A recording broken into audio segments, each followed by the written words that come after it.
Good day. This is Dr. John Bennett lecturing from Miami Beach. Welcome. Dave asked me to speak on live streaming, the state of the art and my experience. So let me briefly start my presentation, PowerPoint presentation.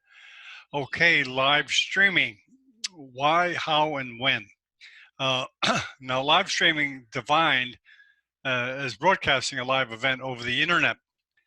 In this case, medical conferences, webinars, or directly from the presenter's computer device if the event is completely online.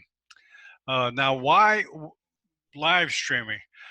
Today, with changes in the internet and 5G, etc., live streaming is definitely going to become more prominent, especially in the third world. So I think it's best we kind of get ready to use it to our advantage as far as education, networking, etc. Okay, well, the advantages of live streaming. Of course, it's convenient. You can do it from home or computer device, office, wherever. You don't have to go to a location. Okay, of course, there's no travel cost because you just do it from home or the office. And sometimes it's not even necessary to take any time off from your practice if you have one. Now, one thing I think that live streaming will bring to the audience is that the ability to attend more conferences, maybe not necessarily a 5-day conference, but you can attend online conference in areas not necessarily your specialty. In other words, you can go to conferences on robotics, 3D printing, nanomedicine, artificial intelligence, augmented reality, virtual reality, conferences which you normally would not go to because, you know, most people can go to 1 or 2 conferences a year and they can't use it up for robotics or a 3D printing conference. However, if it's live stream online, you can adapt more to your schedule. And again, the variety of live streams available will increase tremendously, I feel. I've seen it already lately, the number of live streaming in medicine especially. I noticed them cropping up in India, South America, where I didn't see them before. So it's going to be a tool that's is being used more often. Okay, it allows viewers to interact with scientists in other fields that you wouldn't normally interact with at a conference. However, online, you can easily interact with other silos like robotics, 3D printing. You can have a neurosurgeon interacting with artificial intelligence, etc. I think through this hybridization, science will be advanced in no small manner in many aspects due to the interaction of scientists from different areas. Now, the effectiveness, it's been evidence-based proved that interaction video platforms is one of the best forms of education, according to evidence. And you can look up this article. By the way, all this is in internetmedicine.com/livestream if you want to see the text of my PowerPoint. And you can also see the reference to the article talking about interactive live streams. Now, the disadvantage, of course, is less intimate than an in-conference, in-person experience, of course. And you have to learn a new tech. And to be honest, a lot of doctors have never done a live stream, never participated in a live stream. So, however, I feel that once the scientists see the advantages of online education, they'll readily participate. Okay, how to live stream? Live streaming with wired connection is pretty straightforward. You just hook up, make the necessary hookups, and away you go. Today, I'm going to be more concerned with wireless mobile live streaming, and not necessarily from auditoriums that are equipped. I'm talking about just regular classrooms, regular auditoriums in hospitals.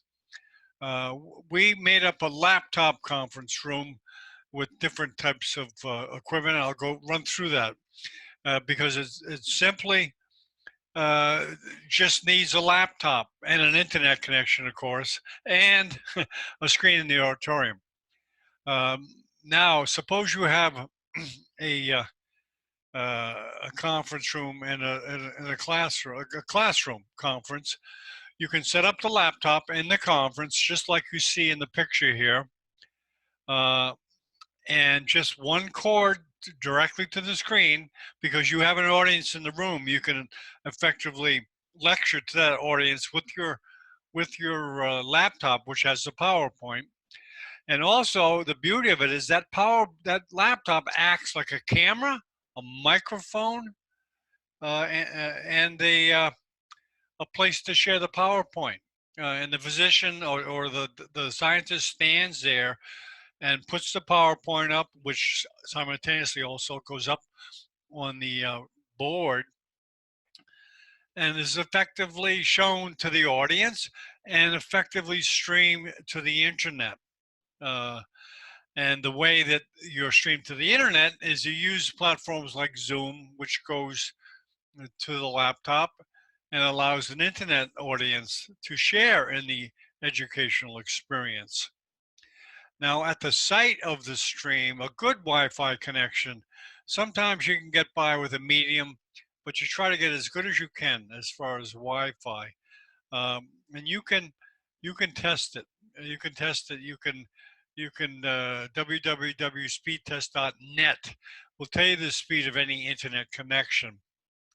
And we've been doing these laptop conferences we do grand rounds, Jordan Neurosurgery grand rounds from Amman, Jordan, every Wednesday at 6 o'clock with Dr. Sabea. All it's used is this laptop, and they actually use a webcam that kind of makes it a little more luxurious than just the laptop camera, and it's a better picture. And this is what Dr. Sabea looks like on this little picture. I hope you can see it. But Dr. Sabea is lecturing to a hall, and he also has a PowerPoint up there. And we actually get a good stream of that screen. It goes directly to the laptop and directly to the internet. And as I said, in Jordan, they use this camera here extra. Rather than using the camera that comes with the laptop, he used an extra camera. It's a little better. Okay, this is the webcast we had from Romania for their Walter Dandy meeting. And what was used was exactly that, just the laptop, the connection to the screen in the auditorium, the HDMI cord, and the internet connection. She's lecturing. You don't have to wear her Santa's outfit, but this has happened to be around Christmas. But this medical student, excuse me, medical student is lecturing to a room full of students, as well as the internet audience. Okay, and here's what it looks like. This is Spanish, but basically, the presenter is there, like Elena, is at the laptop, and the cord is connected to the screen. It's a very simple setup. I don't show the internet connection, but it's an internet connection to this laptop, a Wi-Fi connection. Okay, now in some third world settings, you don't have a laptop, you don't have a classroom, but you have a smartphone. And you can use that smartphone for an educational experience.